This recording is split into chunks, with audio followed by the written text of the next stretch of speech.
Ayan mga kaibigan. At eto na ang pinakahihintay nyo. Isa na naman pong hinete ang nabuhay. Eto na po siya, Doc Atoy Arbuleda! Isang mapagpalang araw po sa inyong lahat. Welcome sa ating DZHF, ang ating internet radio na magbibigay sa inyo ng good vibes. At paano pa? Ano ba? Ano pa? Good Ikaw. vibes. At saka, Tsaka? good Health. Kanina pa ako dito eh. Hindi, ganyan. Ang ganda ng topic natin for today. Alam namin, inabangan nyo na.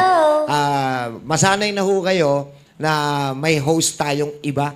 Dahil, syempre, kung Kailangan gusto, niya ng kung, gumana. meron kaming mga dapat asikasuhin, gawin. Meron kaming mga panibago na sorpresa para sa inyo. So, kailangan din namin pahabain yung buhay ko. Yeah, kailangan niya nang pumanik. Ha? Pumanik. Saan? Sa kalangitan. Wala akong upuan. Wala kang upuan? Dito na lang. Hindi, labas ka na. Hindi, dito ka. Dito ka lang. Dito ka, upo ka dyan. Upo ka ayan. dyan. Sige na. Okay ba yung co-host ko? Wala silang Walang masabi. epekto. Walang saysay. Talagang wala kang wenta. Ang Magpapalit tawag tayo. sa iyo, walang bilang. Hindi, okay ba? Oh, namimigay ng pera eh. Okay. Siyempre. Oo. Magkano pinamigay ngayon? 3,000. 5,000. Nanonood ako eh. Ano ba? 500. Nanonood ka pala eh. Tinatanong mo pa. Eh ba, tinitingnan ko kung sinungaling kayo. Oo. Magkano pinamigay mo? 1,500. 1.5. Siyempre, masyadong maliit yun. Sa mga biyayang natatanggap mo sa buhay. Yan. Lagi ko sinasabi to eh. Yes. Alam niyo po ba kung bakit tayo pinagpapala ng Panginoon? Kasi hindi ka marunong magpiko. Hindi. Magano? Hindi. Magpiko. Hindi. Kaya tayo pinagpapala ng Panginoon kasi gusto niya na ikaw yung maging daluyan ng pagpapala para sa iyong kapwa. Hindi niya tayo pinagyayaman Tama. dahil deserve mong yumaman. Tama. Kaya kanya pinagyayaman para padaanin lamang sa iyo yung pagyaman na yan at maging pagpapala ka para sa ating Totoo kapwa. Kaya yung pagpapala Dapat mo, lang. pare ko, yung 1.5 na nilabas mo, Okay yun. masyadong barya. Okay. Maglabas Boss ka Vic, pa. Masyadong maliit. Sige. Tama ho ba? Sa akin, wala kayong mapipiga. Alam Iba. naman nila. Ibalik ang roleta! Ako, ang tangi maibibigay ko lang talaga. Ano? Pagdarasal. Yan. Pagmamahal. Hindi mababayaran ng salapi. Ang pagiging kuripot mo. Oo naman. Totoo yun. Hindi, kailangan maunawaan natin si Boss Opo. Vic. At Kasi po, ito po ay ilang taong ka na, Idol? I am 52. Kami birthday niya lang. Palakpakan naman natin si Boss Vic. Opo. Hindi natin na-celebrate yung Sandali birthday lang. niya last week. Teka Sandali lang, lang. ako muna. Bakit? Kayo ho ba ay nakakain ng birthday ko? Uy!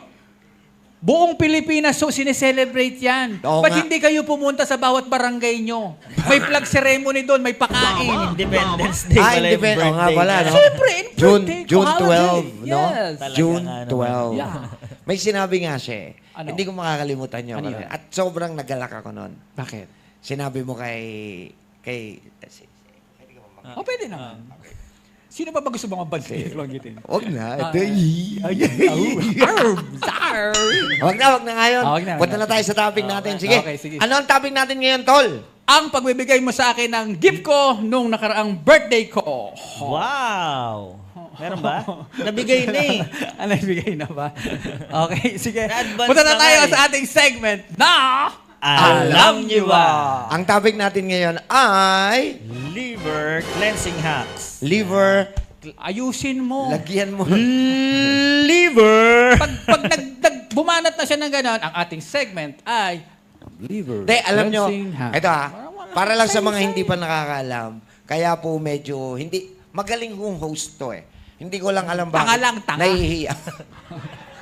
Aray ko, bakit? Nahihiya ilabas yung totoo niya. Magaling na host to. Kaso nga lang, sa sobrang yaman niya, Apo. oo, hindi mayaman talaga siya eh. Hindi niya ma-i-express yung pagiging mayaman niya. Tingnan nyo ha, kung kayo may sariling bahay, Yan. kung kayo ay may sariling sasakyan, Sariling lupain. may sariling lupain, ang tawag sa inyo mayaman. May sariling negosyo. Yan. Na mayapag. Siya mas malupit pa sa inyo.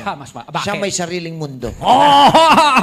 Kaya sabi ko niya, madalas siya sa Mandaluyong. Kaya eh. wala siyang pakialam kung sabay-sabay kayo magsalita. Gano'n. Sige, pare. Oh, tingnan mo, may pinipindot to.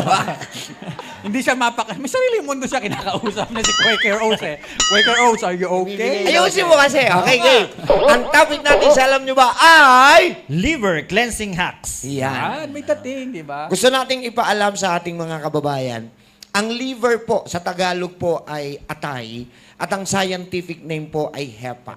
HEPA. Okay? Sa liver po ay pinakamalaking organ inside the body, which is pasok po siya sa digestive system.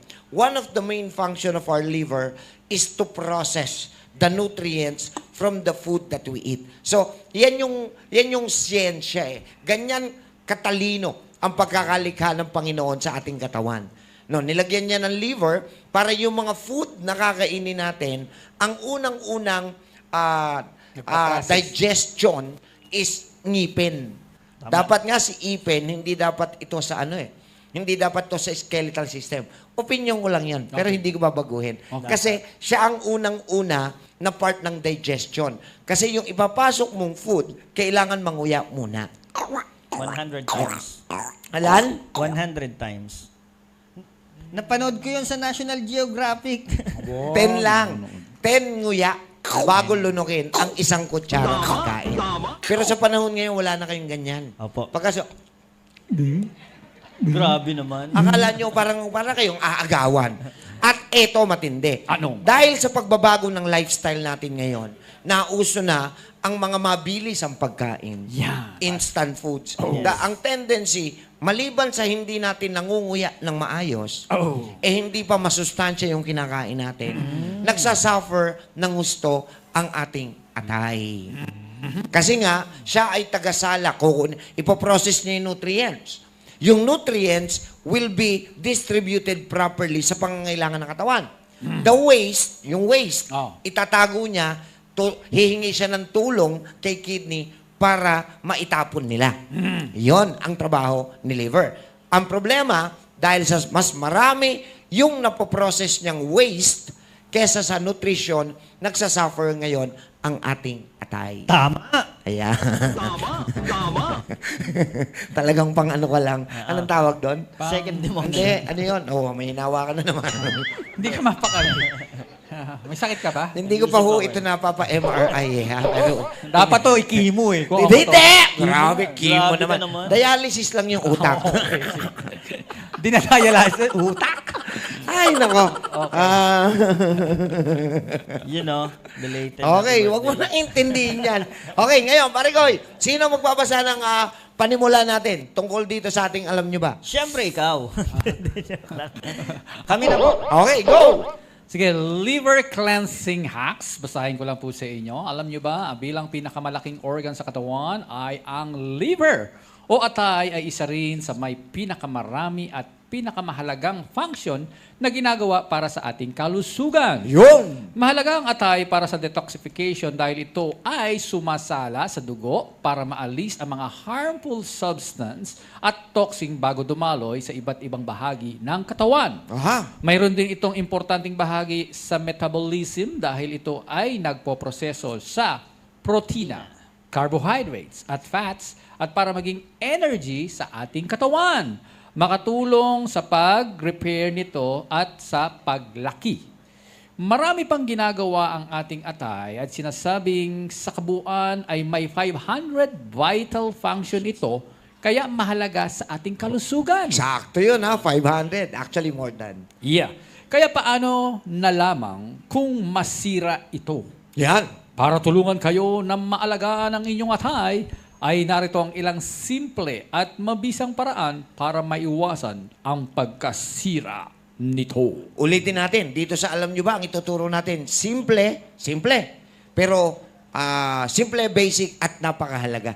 No? Madali lang. Okay, sige, umpisa natin. Ano ba ang mga pwede nating gawin para ang atay natin ay manatiling malakas? Kasi the common problem of Filipinos nowadays due to inactivity, kulang tayo sa mga aktibidades. Yung atay natin, na dahil mas maraming toxins na nasasala niya kaysa nutrients, namamaga. Ang tawag sa pamamaga ng atay, hepatomegaly. Ang ibig sabihin ng word na megaly, Hindi megalis, ha? Megali. Pag sinabing megali is inflammation of the muscle around an organ. Yan. So, kapag Tandaan niyo yun, hepa, liver. Yun. Megali, namamaga yung muscle ni liver. At So, pag magaling na siya, ang tawag dyan, hepatomegaling. Yan. Oo nga. galing. Oh, Pag namaga naman yung heart, yung muscle ng heart, na tinatawag nung iba na enlargement of the heart, ang maling pananaw natin, lumalaki yung puso ko. Hindi po. Namamaga yung muscle around the heart. Yeah. Ang tawag naman doon, cardiomegaly. Megaly. Kapag naman yung prostate mo, akala nung lalaki, naku, namamaga yung prostata ko. Mali. Hindi. Namamaga yung muscle nung prostate mo. Ang tawag doon, prostatomegaly. Okay? Yun yung word na megaly. Pauwiin mo na nga itong mga to. Bakit? Parang wala lang eh. Nalungkot sila eh. Na Hindi, nakikinig sila sa'yo. ina-absorb Mesmerize sila daw.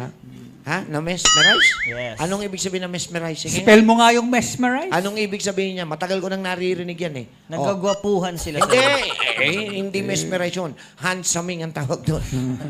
Okay, ayusin mo yung, ano yung mesmerize? Nahihiwagaan sila sa'yo. Ha? Anong English ng hiwaga? Mysterious. Mali. Mali. Matay ka. Oh, Sasabi ka mesmerize. Naiinis na sila sa'yo. Hindi. Ayan. Yung mesmerize, Oh. yung ano yon, yung Amaze. hindi nila mamemorya. Memorize. Memory. Hindi, ako, gusto kong kumain dyan sa inasal. Bakit? Mesmerized doon eh. Hindi ba doon aneurize? Sige. Yun eh. Okay. So ano ang dapat gawin sa liver para siya ay muling manumbalik ang sigla at lakas? Number 1. Okay, Number number one. one, mag-hydrate at matutong mag-relax. Oo. Kapag laging hydrated at nababawasan ang antas ng stress sa katawan, at importante ito para mapanatili na malusog ang atay. Oo. So hydration. Yes. So napaka-importante nung Dr. Water. Water. Tama ba? Tama. Dr. Water and Dr. Energy. Yun yung relax eh. Yes. Kaya mapapansin nyo sa lahat ng itinuturo natin tungkol sa siyensya at medisina, napaka-importante ng 7 doctors. Pabalik-balik ang kasagutan nasa 7 doctors of discipline. So, Dr. Water and Dr. Energy. Kailangan ma-hydrate. At tandaan, pag nagpapanik tayo, madali tayong ma-stress, nanghihina ang ating mga organ. So, dahil sumasala ng mga toxins, sumasala ng mga substance na unwanted substances ang ating liver, kailangan ma-wash off siya sa pamamagitan ng pagpapaligo sa kanya ng pag-inom ng tubig. Yun. Ito Isa. pa. Oy! Ito pa. Sige. Sa mga nagtatanim ng galit, Yan. wag. Tama. Bakit? Dadamay si Liver. liver. Maligtad sa kanan, sa Ha? kanan. Diba? Kanan. Dali ha. Dali Kanan. Lumipat na. Anong pahinga lang? Oh, Oh, sorry. lang siya, Oh, oo. ang liver. Kasi malaki yan eh. Malaki kasi yung liver ko. Kaya Oh, dito wow! yung ulo. Namamaga liver mo? Hindi. Malaki lang siya. Oo. Sige, lusot mo. Oo. Kaya yung mga nagagalit, yung mga nagtatanim ng galit, Oo. yan, nabanggit naman po sa Health Forum Totoo na hindi yan. lang basta gamutan yung ginagawa natin.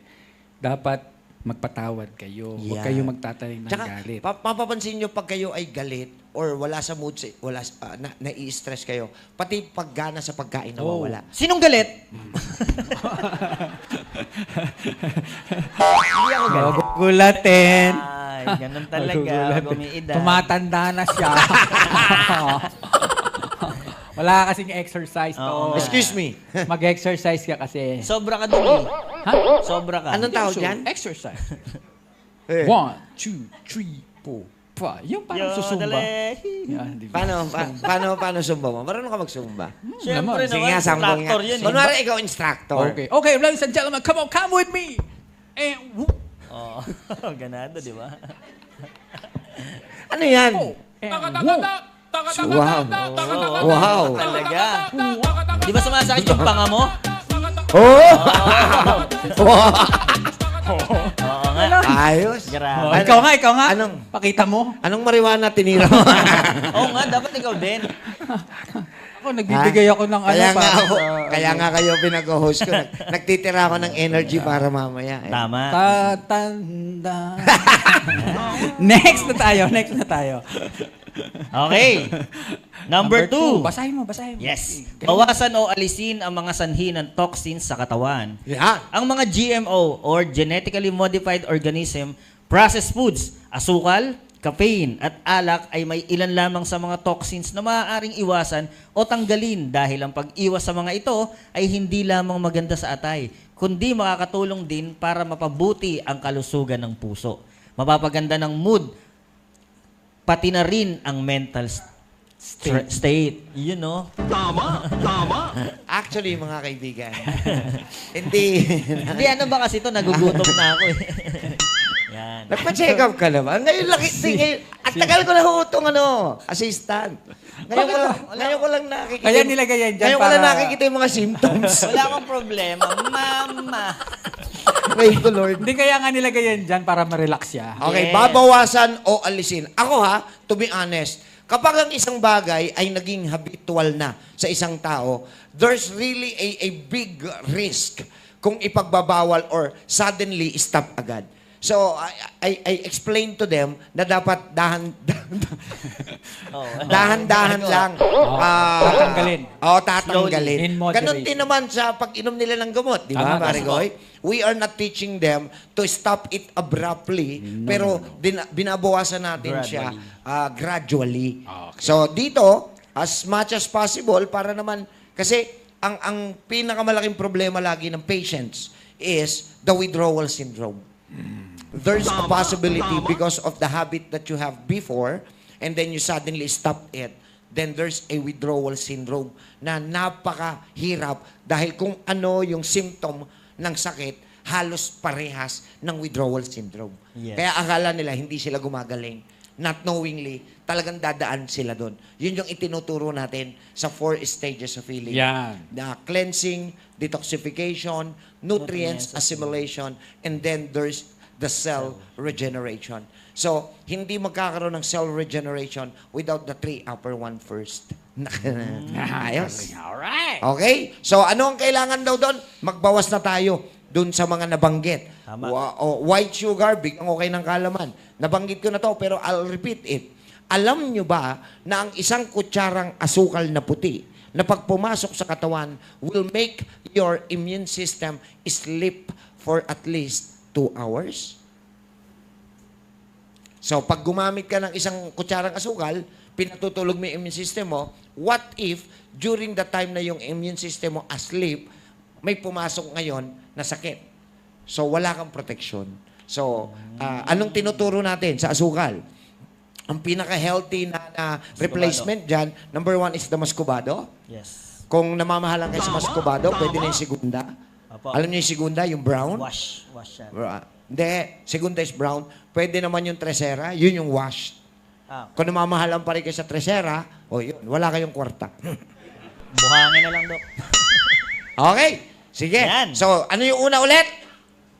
Number 1 is Mag-hydrate. Dalawang piraso. hindi pa Hydrate kami- at matutong mag-relax. Yan. Number 2? Bawasan o alisin ang mga sanhi ng toxins sa katawan. Yan. Number 3? Number 3, intermittent fasting. Whoop! Teka lang, bago natin ipaliwanag to, hindi po para sa lahat ang intermittent fasting. Ito po ay dapat may approval ng inyong physician dahil baka hindi kaya ng inyong katawan. Ipaliwanag natin, ano ang intermittent fasting? Yan, isa itong mabisang paraan para ma-detox ang atay ay sa pamamagitan ng intermittent fasting kung saan maaaring kumain sa loob ng 8-hour window at mag-fast sa loob ng 16 hours. 16 na oras. Hindi lamang nito man-made detox ng atay kundi masusuportahan din ang healthy function nito. Sige, paliwanag mo nga. Kaya mo yan, Doc.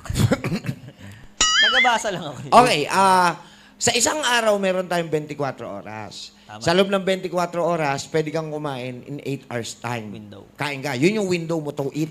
After you eat, you need to rest for 16 hours. No So, eating. no eating. at all. Yun yung intermittent fasting na isa. Napakarami pong intermittent fasting. Siguro ngayon nasa 25, 26 sila. Pero isa lang po ito sa mga way. Pero effective po ito dahil binibigyan mo ang iyong atay ng kapanahunan na magpahinga. Dahil isang beses ka lang nakakain in 24 hours. So, malaki yung chance niya na mag-rest after digesting the food that you ate already. Yun ang ibig sabihin niya. So, hindi talaga you siya are para sa giving, lahat, yeah. no? Hindi para sa lahat. Kasi ang mga diabetiko, hindi pwede ito. Tama. Ang diabetiko, bawal po yung magutom. Kasi pag nagutom po yan, kumakain yan ng kapitbahay. Ako! Delikado Sino rito pala mga yan. diabetiko? Sino mga diabetiko? Oh, yan. Yeah. Ilang kapitbahay na Gutom nakain na. nyo. Hindi. Bawal sila magutom kasi pag nagutom sila, nagkakaroon sila ng hypoglycemia. In which, same po yon ng nararamdaman pag mataas ang sugar. Yeah. Okay? Sige. Yan, Next. ha? Ulit. Number 1. Hydrate and relax. Number 2. Bawasan Wag mong pakita, wag mong bawasan pakita. alisin yung mga toxins. Okay, number Nabawasan. 3. Yun nga, yung intermittent fasting. Yan. Okay. So, 3 na ho yun. Yes. Yan ang mga pag-aalaga sa liver. Mayroon pang pang-4. Yan, number 4. Linisin ang atay araw-araw. Hala! Boss Big, anong gagawin natin dyan? Ikukula. Babad mo muna. Oo nga eh. Sabunin. Okay. Paano po ba lilinisan ang atay? Yan. Boss Weng. Para masuportahan ang pagkakaroon ng malinis at malusog na atay, ay subukang isama sa diet ang mga herbs Huy. na gaya ng turmeric, Ha? yan o, bawang, Turmeric. yun. Tadaan! Bawang. Bawang. Teneng! Ito. Imaginary lang. Cinnamon. Ito yon, Doc. Cinnamon. Cinnamon? Yes. Cinnamon. Binanlawan. Cinnamon muna. Cinnamon. Aha. Oregano. Oregano. Yan. Maging ang green tea, oatmeal at olive oil. Wow. Makakatulong din ang pagkain ng avocado, Doc. Uy. Almond at asparagus. Asparagus dahil ang mga ito ay lumalaban sa oxidative stress at free radicals. Okay. Yun o, libre. Avocado, almond, asparagus. Marami sa farm namin yan. Talaga, mag-uminad na. Avocado. Pwede ini-invite ho kayo kung gusto niyo avocado. Punta lang kayo sa farm namin. Yes. Almond, asparagus. Punta lang ho kayo sa farm. Kompleto, no? Bakit? Wala. O, paliwanag mo na. Teka lang. Bakit? Recover ba Ano, ako? Rico? Bakit? May sakit ka? Masakit ano ko. Masakit ang bato ko. Alam ko gamot yan. Ano? Therapy. Ha? Therapy. Bigyan Oo. mo ng pera. Bigyan mo. Tapal mo sa noo. Okay.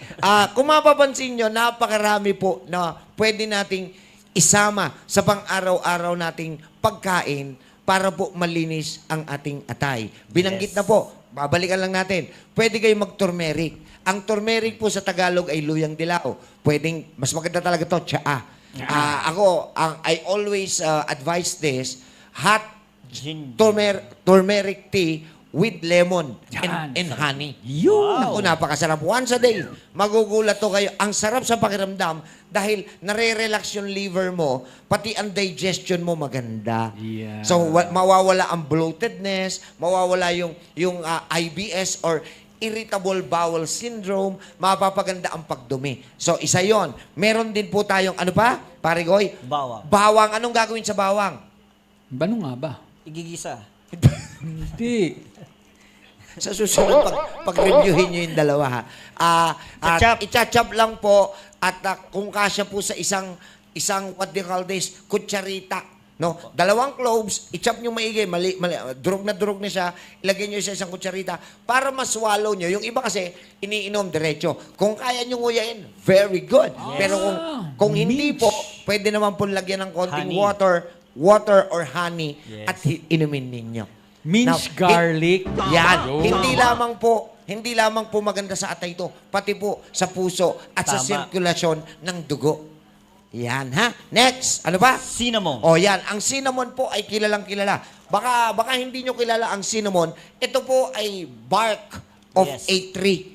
No? Yan ang cinnamon, bark of a tree. Buksan mo nga, idol. Ano yung bark sa Tagalog?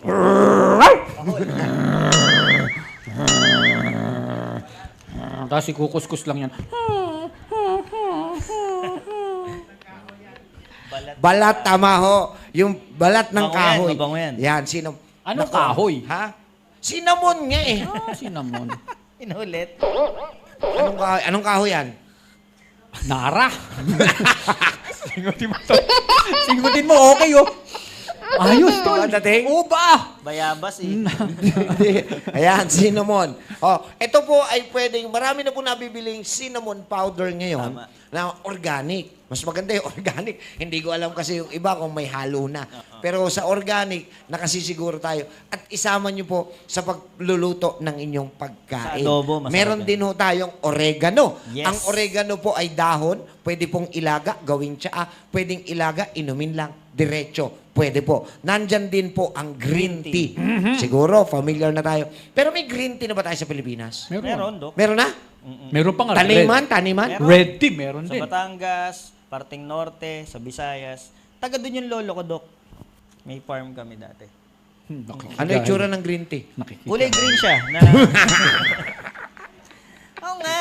Pwede rin ho ang oatmeal. Oo, yes. Ayan, pero Pero- marami ng tao ngayon ang gumagamit ng oatmeal every morning, no? Yes. Which is good din po. Maganda po yan. At syempre, ang olive olive oil. oil. Yan po yung lagi natin ina-advise na if you want to cook na healthy, na paglulutoan na oil, the olive oil and the virgin coconut oil. Okay? Yan. So, yan po yung mga panlinis ng ating atay. And number 5, magpapawis at mag-sexercise. Huy!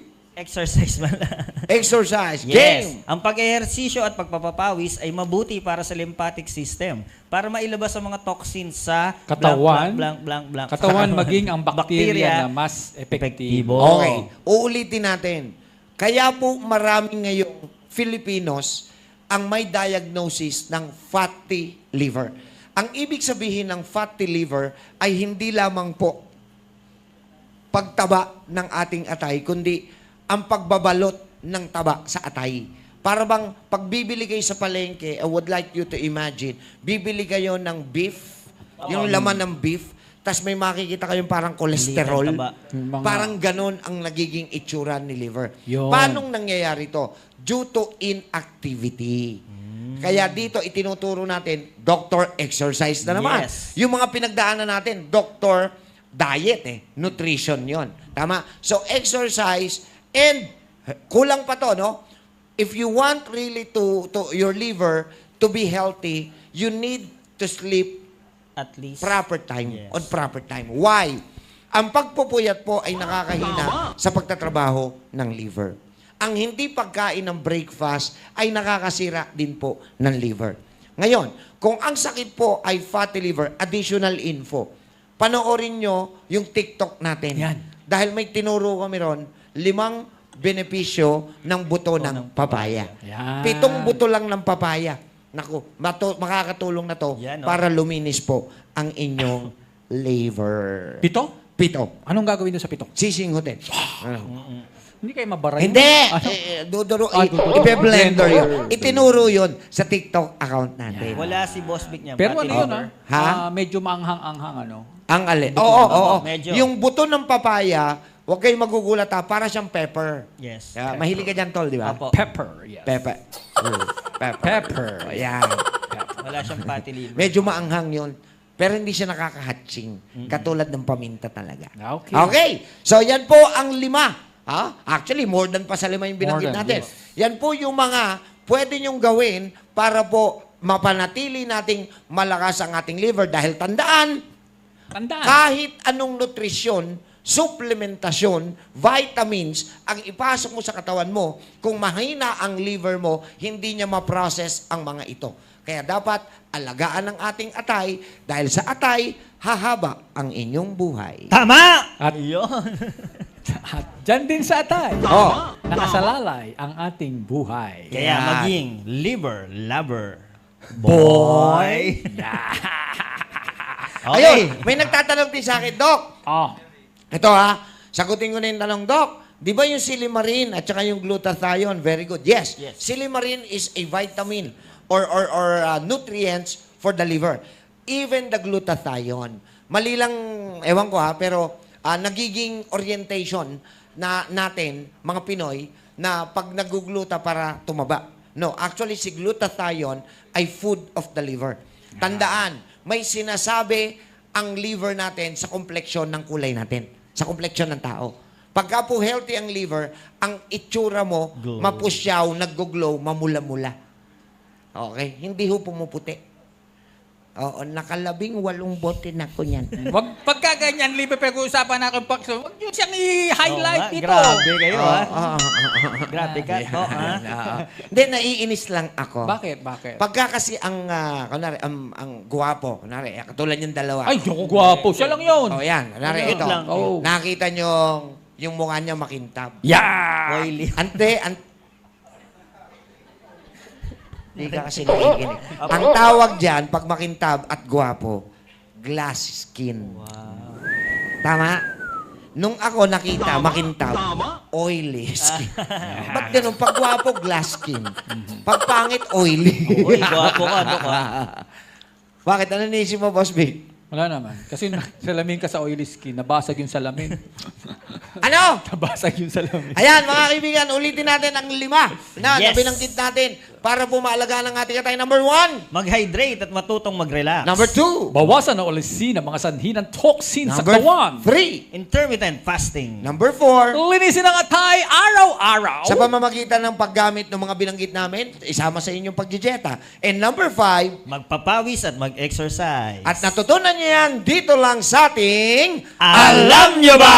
Palakpakan naman. Yeah. Yun, oh. Yan. May natutunan po ba? Meron, siyempre. Talaga?